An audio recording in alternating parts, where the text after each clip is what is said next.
Mesdames, messieurs, faites bien attention à ce que vous allez voir. Oui, car l'histoire qui va vous être contée aurait pu être la vôtre.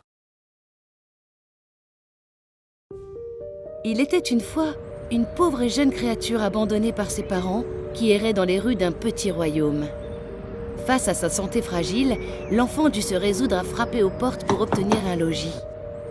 À la vue de son habit dépareillé et de sa mine malade, les villageois refusèrent de lui apporter leur grâce. La pauvre jeune fille continua son chemin dans l'attente d'un bienheureux hasard. Un jour, et non sans honte, elle pointa au charmant domicile de Cristal, la personne la plus fortunée du village. La vieille femme ouvrit la porte et vit la triste mine de la pauvre innocente. Entendant son discours, elle réfléchit, puis dit « Savez-vous préparer le thé ?»« J'apprendrai », répondit la jeune fille. Et ainsi se conclut un marché bien équitable. « Je vous offre le logis en échange de votre travail. Cela vous convient-il » L'enfant accepta immédiatement. Tout se passa pour le mieux et la bonne grandit au fil des jours, devenant de plus en plus belle.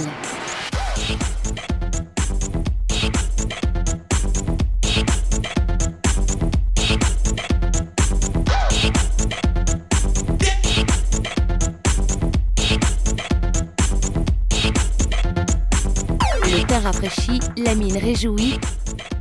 De quoi charmer le fils de la maison, à en faire gronder la mère de rage. La maîtresse fit éclater sa mauvaise humeur lorsqu'elle ne put souffrir les bonnes qualités de cette jeune femme qui rendait son fils méprisable. Elle la chargea alors des plus viles occupations de la maison, toujours plus exigeantes. L'enfant surveillé dut apprendre au plus vite la couture, les pratiques du lavoir, la cuisine, la vaisselle, la découpe du bois et même la mécanique des horloges. Et plus le fils fut fasciné par l'enfant, plus sa misère grandissait. On la fit dormir sur une paillasse dans un grenier. Mais un jour, alors que madame allait chercher des antidépresseurs dans la cuisine, elle surprit la jeune femme débauchée dans les bras de son fils. Furieuse, elle ordonna à celui-ci de ne plus jamais la voir et brandissant une lame tranchante, exigea que la bonne quitte définitivement les lieux.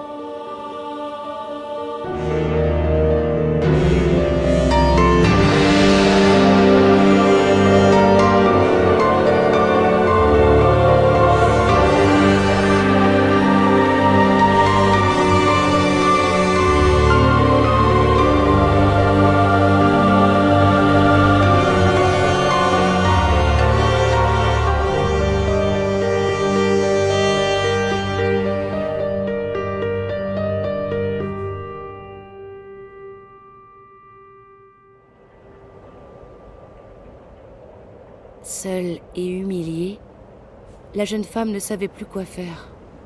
Quand, soudain, survint une bonne fée, très particulière.